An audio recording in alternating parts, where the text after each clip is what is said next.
the relationship between our two nations. Pakistan has always found a home in the hearts of the people of Turkey, just as Turkey lives in the hearts of every Pakistani. Pakistan'la her alanda dayanışmamız sürüyor. Ticari ve yatırım ilişkilerimizin de bu dayanışmaya yaraşır şekilde daha da geliştirilmesi için atabileceğimiz adımları bugün de ele aldık.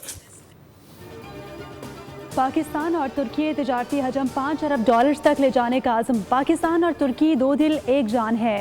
Pakistan और तुर्किया ने हर मुश्किल में एक दूसरे का भरपूर साथ दिया। वज़ीर आज़म शहबाज शरीफ और तुर्क सदर रजब तैयब एर्दोगान की मुलाकात के बाद मुश्तरका न्यूज़ ब्रीफिंग। कहा कि मसला कश्मीर पर दो टोक मौक़िफ़ रखने पर तुर्किया के मशकूर हैं। रजब तैयब एर्दोगान बोले कि हमने मुज़ाकरात में दो तरफ़ा ताल्लुकात, इलाकाई और आलमी उमूर पर तबादला ख्याल किया। हमेशा एक दूसरे के साथ खड़े रहेंगे। आलमी अमन के लिए इस्लामाबाद मुफाहमती याददाश्त इंतहाई अहम है। अमन, तरक्की और खुशहाली के लिए पाकिस्तान के इक़दामात काबिल सताइश हैं। पाकिस्तान और तुर्किया खुशहाल मुस्तकबिल के लिए मिलकर आगे बढ़ते रहेंगे।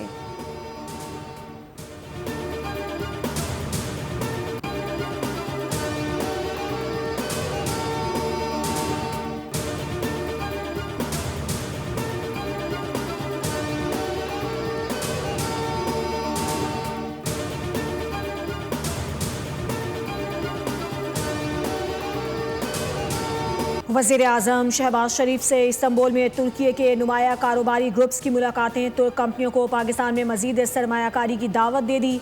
पाकिस्तान तुर्की बिज़नेस टू बिज़नेस कॉन्फ्रेंस से खिताब में वज़ीर आज़म ने कहा कि हमने अमरीका ईरान के दरमियान मुज़ाकराती अमल में खुलूस से कोशिशें की। ज़रूरी है कि अमन के मौके से फ़ायदा उठाएँ। जब पाकिस्तान पर जंग मुसल्लत हुई तो ख़ुद मुख्तारी और वक़ार का दिफा किया।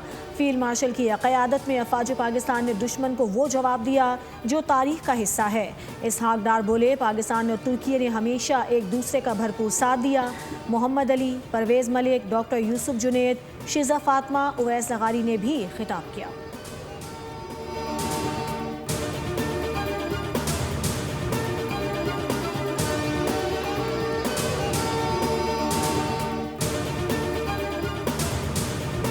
शहीद ईरानी सुप्रीम लीडर आयतुल्लाह अली ख़ामनाई का सफ़र आखिरत, ताज़ियती तक़रीबात जारी। पाकिस्तान, सऊदी अरब, तुर्किया और दीगर ममालिक के वफ़ूद की शिरकत। शहीद सुप्रीम लीडर को खिराज अक़ीदत। तेहरान के ग्रैंड मुसल्ला कॉम्प्लेक्स को आवाम के लिए खोल दिया गया।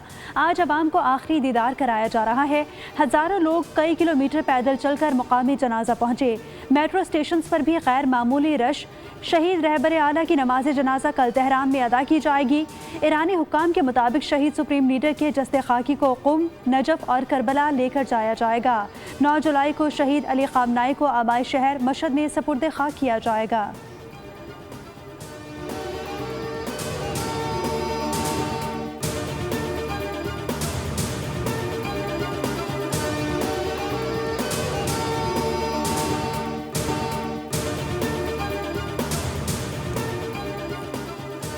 बैनुल-अक़वामी एज़ाज़ात भी मोदी के लिए रुसवाई का सबब बन गए। बरतानवी अखबार ने भारतीय वज़ीर आज़म के गैर मुल्की एज़ाज़ात पर सवालात उठा दिए। दी गार्जियन के मुताबिक मोदी को दिया गया गार्जियन ऑफ डिब्ल्यूएशन अवार्ड चंद रोज़ पहले ही तख्लीक किया गया था। नरेंद्र मोदी सोशल्स के नए अवार्ड के पहले और अब तक के वाहिद वसूल कुनिंदा हैं। अवार्ड सर्टिफिकेट AI से तैयार शुदा होने के खदशात की जद में आया। भारतीय अपोजिशन कांग्रेस ने तंज किया कि मोदी को कोई भी अवार्ड दें वो दौड़े चले आएंगे। वज़ीर दिफा ख्वाजा आसिफ ने ट्वीट में लिखा कि मोदी भारत को दुनिया भर में शर्मिंदा कर रहे हैं। चंद रोज़ कबल ही एक अवार्ड तख्लीक किया गया। सर्टिफिकेट्स में वाज़े इमला की गलतियाँ मौजूद थीं। वफाकी वज़ीर इत्तलात अता तारड़ ने एक्स पर कहा कि भारत में मसनूई वक़ार की सियासत संगीन सवालात को जन्म दे रही है।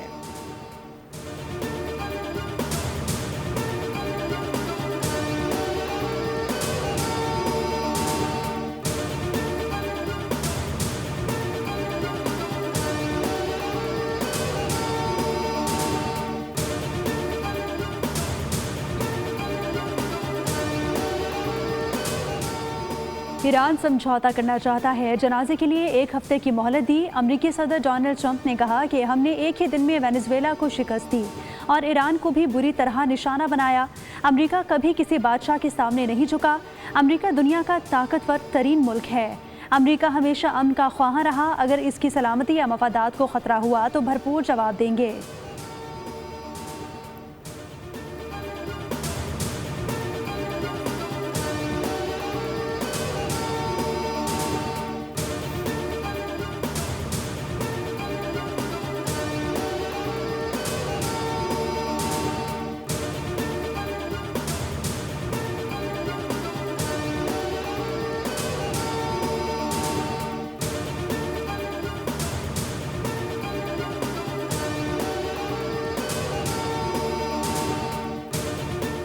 जंग के बाद हालात बदल चुके हैं। अमेरिका को मौजूदा हकायक तस्लीम करना होंगे। ईरानी पार्लियामेंट के स्पीकर मोहम्मद बाकिर कालिबाफ ने कहा है कि इजराइल और अमेरिका की ईरान के खिलाफ जंग के बाद हालात माजी के मुकाबले में बेहतर हुए हैं।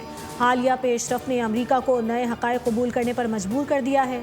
मौजूदा माहौल में दोनों ममालिक के दरमियान तिजारती ताल्लुकात को मजीद वुसअत दी जा सकती है।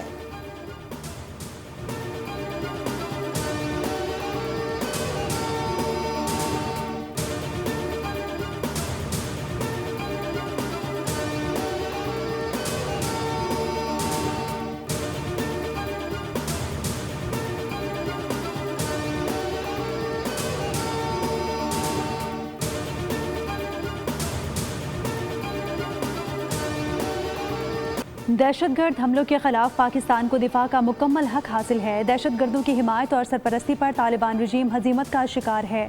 अमरीकी महकमा खारजा का कहना है कि अमरीका पाकिस्तान में होने वाली दहशतगर्दी के खिलाफ उसके हक के दिफा में की कार्रवाइयों की हिमायत करता है। पाकिस्तान के अवाम ने दहशतगर्दी की जंग में बहुत नुकसान उठाया और बेपनाह कुर्बानियाँ दी। रॉयटर्स के मुताबिक अमरीका पाकिस्तान को एक अहम गैर नेटो इत्तेहादी तस्वुर करता है जिसने ईरान के साथ जंग में सालिसी कराई, जबकि काबुल में बरसर इक़्तिदार अफगान तालिबान को एक दहशतगर्द ग्रुप समझा है।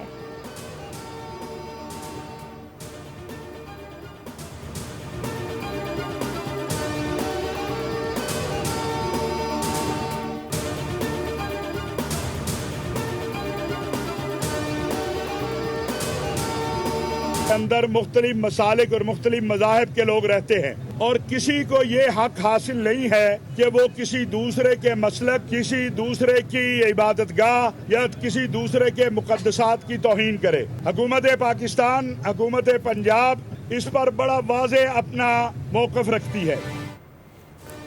पाकिस्तान में बैनुल मज़ाहिब रवादारी की अजीम मिसाल। फारूकाबाद शेखोपुरा में सिख बरादरी की धर्मशाला की दीवार गिरने के बाद बाहमी ताउन से तामीर नौ और असल हालत में बाकी रखने का ऐलान।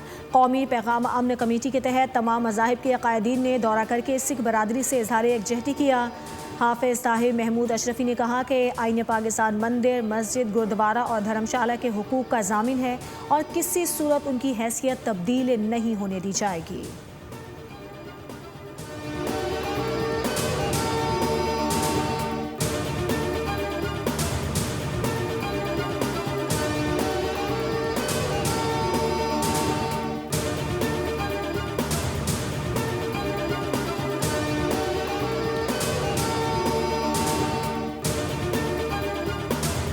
हुकूमत की जानिब से सिर्फ ₹1.97 फी लीटर कमी का ऐलान अफसोसनाक है। पेट्रोलियम मसनूआत की कीमतों में मामूली कमी पर हाफिज नईमुर रहमान का रद्द-ए-अमल। मुल्की एहतजाज का ऐलान। अमीर जमात इस्लामी हाफिज नईमुर रहमान का कहना है कि ये फैसला न सिर्फ शर्मनाक बल्कि आवाम दुश्मन भी है।